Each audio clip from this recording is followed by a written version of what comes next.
এই স্বৈরাচার পালিয়ে যাওয়ার কয়েকদিন পরে, মাস খানেকের মধ্যে আমি আপনাদের সাথে বসেছিলাম, বিভিন্ন জেলার নেতা কর্মীদের সাথে বসেছিলাম, এবং সেখানে আমি সেদিন বলেছিলাম যে আমাদের মধ্যে অনেকেই ভাবছেন আরে ভাই একটি প্রতিপক্ষ তো মাঠে নেই, কাজেই আগামী নির্বাচন কি আর অত কঠিন হবে?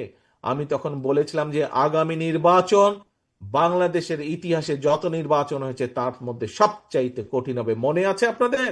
আপনাদেরকে বলেছিলাম আমি সেদিন, সেদিন অনেকেই আমার সামনে উপস্থিত ছিলেন আপনারা, প্রিয় ভাই বোনেরা। 1 বছর আগে আমি কথা বলেছিলাম যে অদৃশ্য শক্তি কাজ করছে, বিভিন্ন রকম ষড়যন্ত্র হচ্ছে, এত সহজ হবে না যতই সহজ মনে করছেন, যত সহজ মনে করছেন পুরা বিষয়টি সম্পূর্ণভাবে তার উল্টা, একদম বিপরীত, ততই কঠিন হবে। আজকে কি অনুধাবন করতে পারছেন আপনারা? বুঝতে পারছেন আমার কথার অর্থ কি ভাই বোনেরা? বুঝতে পারছেন যে সামনে কঠিন হবে?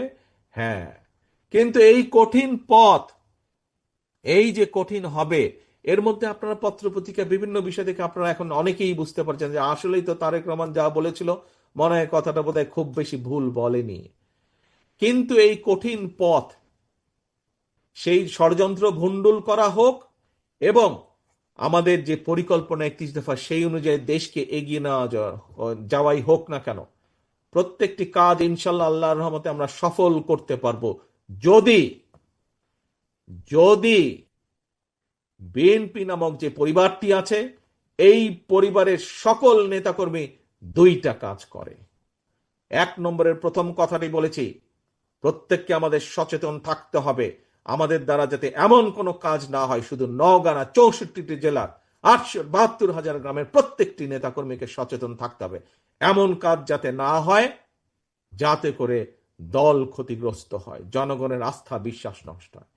একই সাথে আপনাদেরকে খেয়াল রাখতে হবে, মামলা আপনারা খেয়েছেন স্বৈরাচারের সময়, অত্যাচার নির্যাতনের শিকার আপনারা হয়েছেন, আপনার বাড়িতে রাতের অন্ধকারে ওই হেলমেট বাহিনী, হাতুড়ি বাহিনী আর দলীয় পুলিশ দিয়ে অত্যাচার নির্যাতন করা হয়েছে।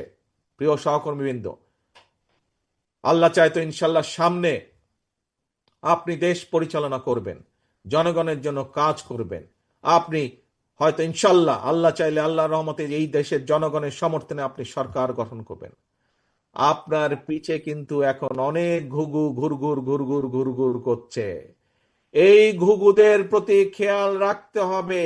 এই ঘুঘুরা কারো না, এই ঘুঘুরা শুধু নিজের স্বার্থ বুঝে, তারা আসবে, তারা আপনাকে ব্যবহার করবে, তারা আপনার সুনাম নষ্ট করবে, নিজেদের স্বার্থ অধিকার করবে, তারা দলের সুনাম নষ্ট করবে, নিজেদের স্বার্থ অধিকার করবে, আবার সুসুর করে দুঃসময় দেখলে তারা পালিয়ে যাবে।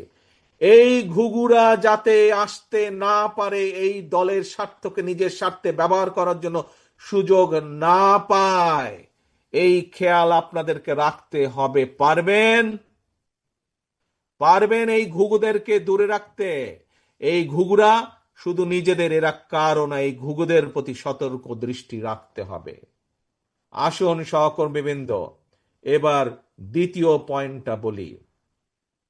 ওই যে ওই ষড়যন্ত্রকে যদি ঠেকিয়ে দিতে হয়, মানুষের অধিকার গণতন্ত্র প্রতিষ্ঠার ষড়যন্ত্রকে যদি ঠেকিয়ে দিতে হয়, যদি আপনার এই 31 দফা, দেশ এবং জনগণের জন্য 31 দফা যেটি আপনি দিয়েছেন, সেটিকে যদি বাস্তবায়ন করতে হয়, তাহলে অবশ্যই অবশ্যই এবং অবশ্যই শহীদ জিয়া, খালেদা জিয়ার প্রত্যেকটি সৈনিককে আপন ভাইয়ের মতন, আপন ভাই বোনের মতন ঐক্যবদ্ধ থাকতে হবে যে কোনো মূল্যে।